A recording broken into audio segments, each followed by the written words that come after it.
You're watching The Breakfast Club. Morning, everybody. It's DJ Envy, Angela Yee, Charlamagne the God. We are The Breakfast Club. We got a special guest in the building. Yes. Judge Lynn Toler. Good morning. How you doing? Good morning to you. Good morning to you. How are you? I'm fantastic. You want to know why? Yes, Why? talk to me. Because now my children believe I'm somebody. Because I'm here. Oh, so those... The telephone call, the TV show don't matter, where I've been don't matter. The only two things they respected, I was on the Tyra Banks show. And my son was 15, so he appreciated that. And this. In The Breakfast Club. Otherwise, I'm unfunny, Oh, uncool, man. until they need a check. And then I'm everybody. They don't respect those big checks you getting? Everybody, yeah. They got to respect those, Yeah, right? they do, but that's it. I think you don't get enough credit for the advocacy you've done on behalf of mental health. My father was bipolar, and back in the day when nobody did anything about it, and I lived with that for a very, very long time. And then when I was in court, not half of the people, but a good portion of the people I saw were in there simply because they were mentally ill. And I had people actually come into my courtroom on a small charge and say, "Max me out, Judge, so I can go to county jail and get meted up because I can't afford my meds at home." Wow. How did that affect you as a judge, though? Well, I tried to get a mental health first responder team for municipal judges because I didn't have anything. I didn't have any resources, and I went to the county and I tried to do that, and I got the judges together. Wasn't able to do anything about it, so I joined the NAMI, the National Alliance for the Mentally Ill. But I tried to do what I could where I was to get people to understand the nature of the issue. So people wanted to go to jail to get meds to get help. Because they could not afford them. Wow. Why do you think it's still such a stigma when it comes to being mentally healthy? Wait, hold on. So, but in that case, what do you do? Because they want help. They Oh, I send them. You send them. I send them. Well, I'm legally allowed to do that, and and you sentence people based upon what's going to do the best. You know, if it's going to change him or if he's going to remove him from society, if that's what's best. But if what's best is for him to go and get matted up, county needs to go on and pay for it. Well, shouldn't it be something else other than jail then? Maybe like the mental health That's what I was institution? trying to get together. Okay. But there aren't any. There's no place else to send them. They were all closed. So I tried to get a first responder, and there was a hospital that I was trying to get converted, all that kind of stuff.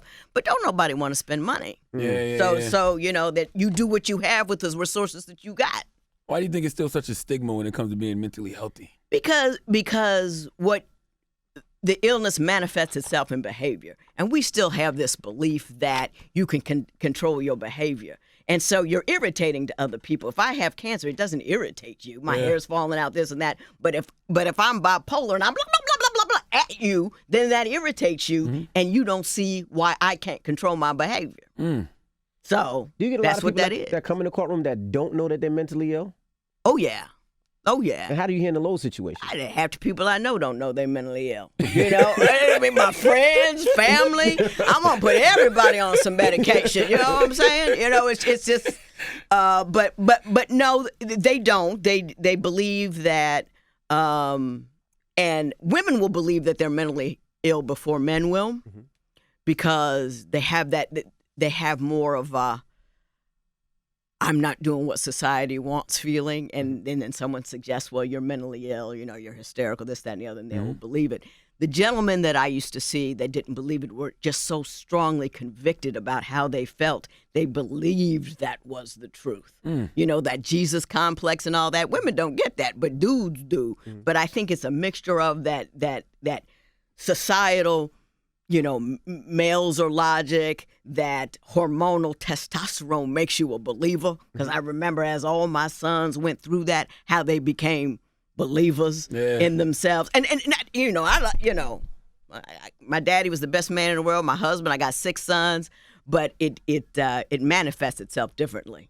So. Yeah, I think anxiety especially, because, you know, you're not supposed to be scared if you're a man. No, Can't not have at no all. fear. Not at all. Can't And cry? and I was you're shook one, and I love that because I have massive amounts of anxiety. And I have passed that along to my children, and I do well on anxiety. Well, I don't do well on anxiety, but I got a man who handles my anxiety, and it's different from my son because he's not supposed to be afraid. It's okay if I'm scared and want to hold your hand on a plane. He can't do that because he's a dude. Right. You know what I mean? Yeah. So how do you deal with it? How do I do what? Your anxiety. My anxiety. Oh, it depends on what I'm doing. Like when I was on the bench putting people in jail, my husband used to call me the night stalker because I was up all night walking the halls, wondering about whether I did the right thing or not. And it was I used to have these recurring dreams about standing in front of a Venetian blind, and people kept saying, "Move, Lynn, move, move." I can't move. And then one day I did move. They opened up the blind, and it was a young Adolf Hitler. Like, I felt responsible for so much that I did. Then I start running on the treadmill. I started reading. I kept a worry book. I would write down all the crap I worried about, and then at the end of the week, you read what you were worried about, and you look stupid because it was what you were worried about. It was so, and it was like, look at this stupid stuff. And now I got a great husband who, he knows the character of my crazy. So he's like, he don't get mad. He used to get mad about it because it was uncomfortable. There wasn't no fun. I gotta write that down. But character of my crazy. But I go to him with, okay, baby, here's what I'm on. This is the road I'm on. Tell me what it is. Is there anything? It's a stupid road. Cool. And I've been with the brother 30 years, so I trust him because he's never been wrong yet. So I can lay it on his lap. And I said, now, if it becomes a problem, or if this situation with this guy dude is a problem, I'm telling you what's going on. You let me know when I need to handle something. And then I let him carry that. And for him, it's light because he ain't crazy. You said something that's very interesting just now. I mean, you said a lot of interesting things, but as a judge, so you do feel bad sometimes when you sentence people? Like, you ever feel like you went too far? I worried that I did the right thing. I often worried about, and especially with domestic violence, you put a dude in jail, and my mother told me that. She came to watch me convict people and stuff. So this guy came in, he popped, pop on his wife. And I give him what one of my judge friends calls the acid rain dance. I tore him up, put him in jail. My mother afterwards put him back in chambers. She said, let me tell you what you did wrong. She said, now that man is in jail for 6 months thinking about that bitch he hit and that bitch that put him in jail. Ooh. You made her life harder for her, and you didn't help her at all. And I was like, oh, my God. So I changed. I started talking to domestic violence agencies about what should I do. You give them attention time. You pull them out. You put them. You suspend the sentence. You make them go to counseling, right. And not just anger management, because that's not good. It has to be specifically batterer counseling, and then you keep the domestic violence people in association with her, so she has avenues because they need to know what to do. I wanted to know, when. Of course, being a black judge and you see so many people that look like yourself, does that sway how you feel or when you give somebody time or give somebody community service or anything like that? Because I feel like sometimes being that you're from the community, you would understand more than per se a white judge. Is there black privilege? Here's what I wrote this article called Losing 19. And I put it in an article, like Black Men's Magazine, where all the naked black women are. Okay. I put it in there, right. And it was called Losing 19. I said, I lost 19 today, because he went off into the system. And I talk longer to the brothers. And I talk about, you owe me. I said, they would say, I can jail, it's no big deal, it's 6 months, no big deal. And I would say, but every time you jail, we jail too. Because we don't have access to you. So I did have, and then I started programs, like a program for the males and the program for the women at 14 and 15, because that's when the branch happens. Because I lived in like a suburban community that was edged by the city. So there was a choice to be made. Do I do what mama tells me to do, or do I join the party down the street? So I figured I was in a unique position to alter that trajectory. Was not true, but I tried. And then I went into the school system for 10 years and ran a program of my own to help make the decisions before the stupid decisions start getting made. Right. Is it true that you had 2 nervous breakdowns by the time you were 12? No, 1 nervous breakdown at 9, 1 at 16. Wow. How do you know you're having a nervous breakdown at 9 and 16?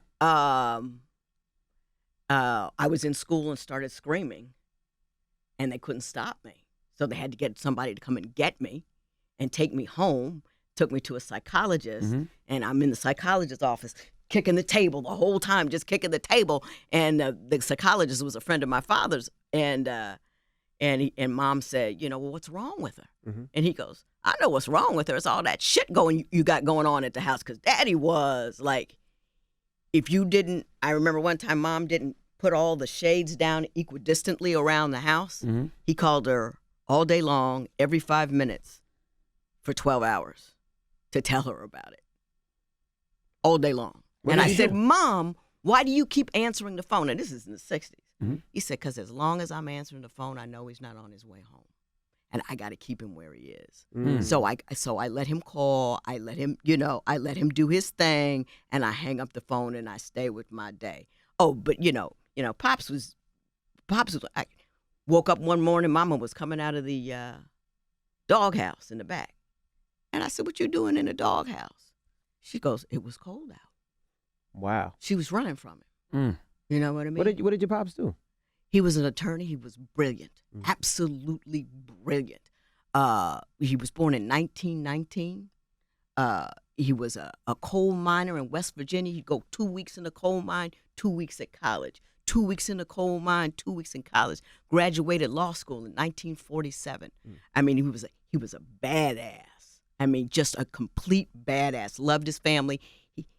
God made him crazy. It wasn't his decision. Was there something that pushed him to that, or it was just a mental thing from the beginning? Or? Yeah, I mean, all of him and all of his brothers were crazy. His mother was crazy. I don't like her throwing the word crazy around. I understand what you're saying, but I know people will watch and this. it's right. Yeah, no, and I should leave it. I think he's the most extraordinary man I ever met. For 2 years, when I thought about him, I would just blow up into tears.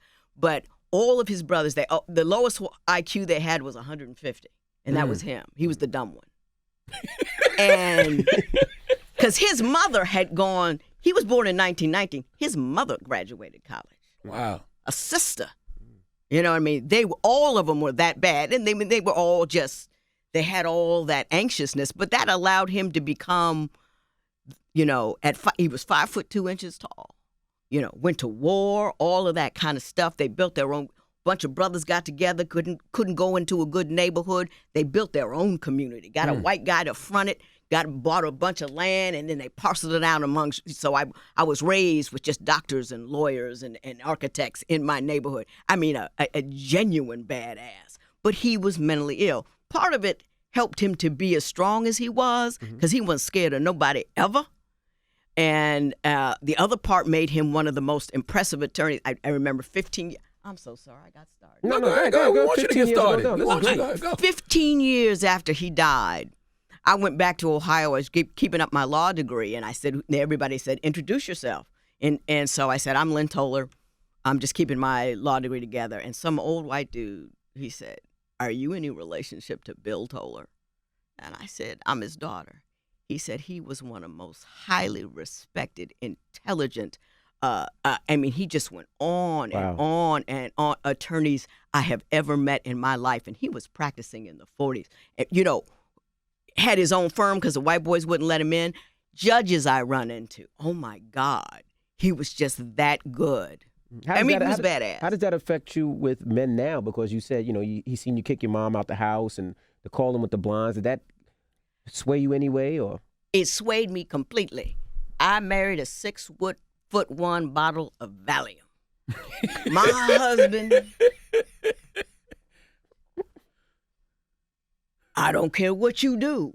You can't rattle him. You can't make him raise his voice. You can't upset him. He's just cool. I can do the most bizarre stuff, and he'll just kind of look at me, but he won't do nothing. And he's just so, you can count on him.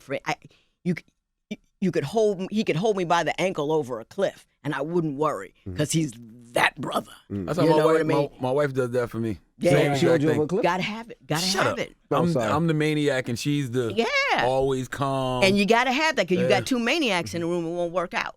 One time I was going through a thing, and I called him up in the middle of the day, and he was working, and I said, "Babe, things ain't right here." And he came home and stood there and said he didn't know what to say. And I'm talking and I'm telling and I'm crying and this and that. And he stayed until I said, okay, I'm fine. He said, if you need me again, I'll come back. That brother. That's dope. Yeah, because you've had your bouts with mental illness, right? Yeah. But you heard anxiety and depression? Yeah. I was suffering from depression. My husband and I went to marriage counseling once because we weren't getting along, and then they made us take tests. And on the test, he called me the day he got the test result back. He says, your test showed that you are severely and deeply depressed. I want you in the office today because we need to get you on some medication because I'm afraid of what you'll do. Really? Yeah. So you because a lot of people are scared of medication. So you had no problem. Oh, I do it when I need it. When I needed it, I took it because I know the difference between nobody can tell when I'm on my medication and not because I learned to do my crazy so well. My husband knows and my mother knew. But when I need it, I go on it because if I go into that depression, ain't nothing happening. Was it suicidal? They always say depression is the point of no return. Yeah. Yeah. Just twice. Just twice. Twice thought about killing yourself? You Yeah, thought about just suicide. twice. And what happened? I was standing at the window looking at the pool, and it was raining, and I called a number of people, and God was looking out for me because they didn't answer the phone. People I shouldn't have been calling. And then I called my psychiatrist, who I have on speed dial, and I said, "It's not looking good today." And she goes, "Call your husband, get him home, get him on the line with me." And he stayed with me, and then I went in, and got. Wow. How long ago was that? 10 years ago, 10 maybe. Yeah. What gets you to that point, though? For me, it's not circumstantial. It has nothing to do with the circumstances. It's where my serotonin is at that point in time. That's what that is, and that's all it is. You said one time. What was the other time? I was young. I was in high school, and to me, everything had just spun out of control. I was cussing out teachers, and and everybody was like, and I'm like, I don't want to do it. I don't want to do it anymore. I don't want to do it anymore. I don't have to be here if I don't want to. I did everything you told me to do. I got into Harvard. I did all of that, and it's still horrible. You guys were wrong. You guys were wrong about all of it. That kind of thing. I got excited. I'm sorry. That's fine. No, You just do your we like to thing. talk about these things. Well, 'cause I there's a don't lot- want to come and say, No, I saw her on Breakfast Club, and she's crazy. No, there's a lot of people that deal with it, and they don't know who to talk to Yeah. or how to express it. So when people come up here and they have the same feelings, it's like, Especially people that are rich like you and supposed to be well off and have everything together. I ain't as well Absolutely. off as I'd like, but I'm well off enough not to complain. But I will say, I wrote a book called My Mother's Rules, and I talked about my father's mental illness. And every time I did a book signing on it, I'd get at least 2 or 3 people come up. That was my father, or that was my mother, but nobody ever talked. I never told anybody when I was young. You just don't talk about it. How'd you get out of your depression? Or do you get out of it? You still go in and out? I know how to write it out. I know how long it should take. I know how long, if it takes too long, I know to go in. I got a guy, Chris. I love you, Chris. And I go in and he, we deal with it. If I need a little medication, I will take it. I've been doing really well these last few years, really, really well. The anxiety is much better. In your book, you talk about emotional genius. Yeah, that was my mother was an emotional genius. She was a woman who tolerated everything. It's brilliant to me to keep answering that telephone, not let it upset her day. And she was able to manage him in a way that allowed him to be extraordinarily successful. right. And also manage her children. My sister, I'm the family failure. My sister is a neurologist. Oh. Board certified brain doctor. I was supposed to be too. Got to college, couldn't do the math. Had to find something else to do. and law school was the only thing my parents would accept. So she was able to do all of that and not allow us to hate him because he was very, gun went off. Mom comes in the room. She grabs us in the bed, and we wait to see if he's gonna finish it. I mean, that's how it was. Who was he shooting at? Himself or Her. Oh, yikes! And so we're in the bed waiting. Is he finished, or is he coming? Wow. And she was able. She never got mad. She would get depressed sometimes, but she was able to manage him, and she taught me how to manage other people. It's all about the listening. It's all about how understanding how other people feel, and you manage your emotions so you can understand their emotions, and then you manage their emotions. Then they do what you want them to do. Compassion. No. Empathy. No. Understanding. It's different. What do you think the difference is? The difference is, I don't need to feel for you. I just need to understand why you feel the way you do. Do you see what I'm saying? I need to understand how Adolf Hitler felt. I don't have to share his feeling. I don't have to be empathetic, but I have to understand what he's feeling in a manner that allows me to understand what he's doing. Maybe that's what your husband does for you. Your husband understands why you're having your moods or your reactions to things. What I think happened in the beginning, I was cute enough that he didn't mind. You know what I mean? You take a little crazy if a woman looks good. Okay. And as the years went on and things started to settle and move, he began to like me as a person. You know what I mean? You know, and I'm a sister who will I adjust my crazy for him. Yeah, you know, I know yeah. what gets on his nerves, and I know what, and I know what not to do. And I said, you know, baby, I'm on one today. You know, okay. You know, we're gonna deal with it. But I adjust, he adjusts, and you know, then 30 years later. Have you ever threatened him with your crazy? Like, you know, I'll kill you. Don't play with me. Oh no. Oh. Oh no. One time I thought he was gonna kill me though. Why? Because I'm crazy. I shouldn't.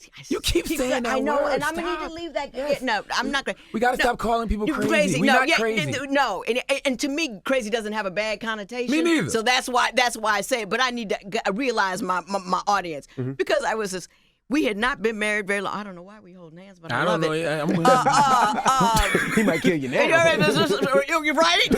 Keep holding his hand, he'll kill you now. Okay.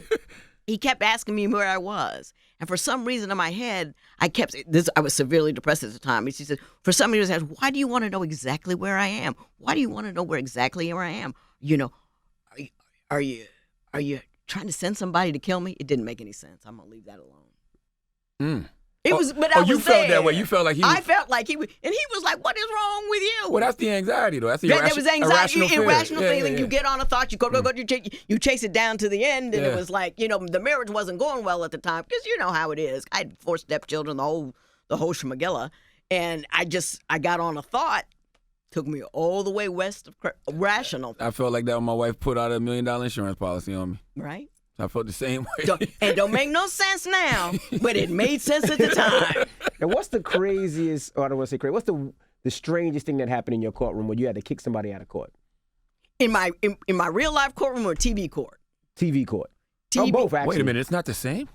I'm serious. I can't put nobody in jail in TV court. Okay. I could put you, I can put you in contempt and all that. All I can do is kick you out. We had one cat come in there who came on the show to get back in town where his wife was with the baby, and he tried to steal the baby off the set. And we had to call LAPD to get In court, him. you tried to steal a baby? Well, right after he got through with the case, he went and we had professional babysitters, and he said he threw a piece of paper at her. And she says, "I got a court order to take my baby," and her job is I can't give the baby to anybody who didn't give it to me. And he chased her into the bathroom. Then the producers went in, the security went in, and ultimately had to get LAPD to get him out. And, Really? He had a warrant, so off he went. Oh, wow. When I read your story, it makes me wonder sometimes, is mental illness possibly a learned behavior? Because you said you started mimicking some of the ways of your father. No, it's definitely. To me, it's a chemical imbalance. The things that I know, it's a chemical imbalance. What you learn to do is you learn how to handle it in a way that allows you to conduct your business in a manner that allows you to live your life. It's a chemical thing because it's too much genetics. Because I've done the pattern, I've done the history, and it all came through. He has stepbrothers that were his fathers and some other women's. None of them have it, so It came through my grandmother, Mally. What did it do to your mother's psyche? How is she? She's the strongest woman I ever met in my life. I mean, she was extraordinary. She loved him. She took care of him. She would figure out. She used to buy, like, when he would, like his vision glasses. She would buy them 20 at a time because he could never find them, and it would make him crazy. And they all looked alike, so she would just put them back so he wouldn't know they weren't gone because that would send him. She didn't turn out the lights one day. Daddy got a hammer and said, well, if you're not going to use the sockets, I'm going to take them MFs out. She learned how to do those things that would limit that kind of activity. Bad chick. Wow. But that kind of like keeps you on the hot seat all the time, though, right? Oh yeah, You under the gun. You're always under the gun. She's always under the gun. Yeah. She was always under the gun, and we always knew where he was vis-a-vis the windows. So everybody escaped. We would meet up by the garage. She had a purse and thing in the back of the garage. Then we would go. It's back days, but they had drive-in movies. We'd go to the drive-in movie. When the drive-in movie was over, we'd go around the house. She'd put me on her shoulders because I had like 5, and I'd look in. If he was asleep in the bed, we could go in. If he wasn't asleep, we had to find someplace else to go. That's wow. This is why being aware of people's mental health issues is so important, though. Right. And he was a good man. And I want to emphasize. He was a good man. He was, I mean, he paid for Harvard, Dartmouth, Penn Law School, and medical school through his working capital. Wow. Checks. I don't know how much it cost. My sister don't know how much it cost. Wow. You know, he was that bad. And anything we wanted, he got it for us. Wow. And so I just. How many brothers and sisters you have? I just one sister. Oh, wow. Just and her. one's a neurologist and you're a judge. And wow. I'm a judge, yeah. He did great. Yeah. You did amazing. And it was so funny when you asked my mother, why did your kids turn out so great? She says, I married well. And you asked my father, he said, Tony did it all. Tony's your mom. Nah, yeah. Wow. Yeah. Do you believe in marriage counseling for couples? Listen, my husband and I went to marriage counseling before we got married, and we've gone twice since, and I think it has allowed us to remain married. We took a test that was your compatibility with the state of marriage. 10, you're very compatible. 1, you're not. He got a 4, and I got a 1.7. Wow. So I should be in a cave with a dog. But we've been married 30 years. Okay. So I believe in counseling. But the problem with marriage counseling is people go to it too late. It's a last-ditch effort. Once it's already damaged. It's already damaged and done, and it's all messed up because people don't want to say that they have a problem, and people don't want to look weak, and people don't want to talk about it. But you go when things first get bumpy. That's the way, that's when you can redirect the ship. Absolutely. 30 years. 30. Do you ever give him hall passes? Oh, hell no. What you mean? What's he need a hall pass for? Where you going? I ain't trying to get that man in trouble. Ain't Man. it cool? No. A hall pass. I'm sorry. Calm it down. You want to hold hands? You good? You good? All right. Oh, man. We appreciate you for joining us. And how do you stay so young? You're 58 years old. Yeah, How be do you 59 in October. Wow. I'm very, I've always been very athletic. I got my black belt in Taekwondo when I was 36. I always did gymnastics and ice skating. And, I'm flexible. I'm limber. I'm always doing stuff. So I stay, I stay on my, I stay on my grind. Okay. When the last time you had to kick somebody's ass? Not anymore. I could have one day, although one time I just got my black belt, so I thought I was somebody. So I came home, my husband, I said, come on, baby, let's spar. He's 6'1". Well, this is recently you got your black belt. No, when I was 36, Oh, okay, I got okay. my black belt. And I said, come on, baby, let's spar. And I had a roundhouse kick, and I could pop him in the top of the head because I was really flexible and all this kind of stuff. And he said, I don't do that kind of thing. Oh, honey, I got my black belt. He said, okay, I did a roundhouse kick. He grabbed me by the ankle, held me up in there, and said, now what are you going to do? And I said, put me down, baby. So I'm done. I did all I could. So you never had to use it? No. Well, we appreciate you for joining us. Yeah, and Divorce Court is back for its 20th season, man. Yeah, 20th Man. season. We've got a whole new set, whole new stage, got a new bailiff, so it's become a show that rests now on people's belief in my ability to give it good advice as opposed to, say who's going to get Fluffy the dog. Okay. And, it's changed, and it's given me an opportunity to be more positive about this is how you do, this is what you do, this is how you should live. You still love it? Oh, absolutely. Absolutely. All right. We appreciate you for joining us. Yes. Judge Lynn Toler, thank you for joining us. Thank you for coming, man. Thank Great you so much. conversation. Can I say my Twitter handle? Of Go course. ahead. You want some followers? Oh, yeah, I want some followers at Real Judge Lynn. Real Judge Because I Lynn. got 7. I need 8. You got Instagram too? Instagram at Real Judge Lynn. Go follow at Real Judge Lynn right now. Put hashtag crazy all through her comments. Because that's the word I said the most. All right, it's The Breakfast Club. It's Judge Lynn Toler.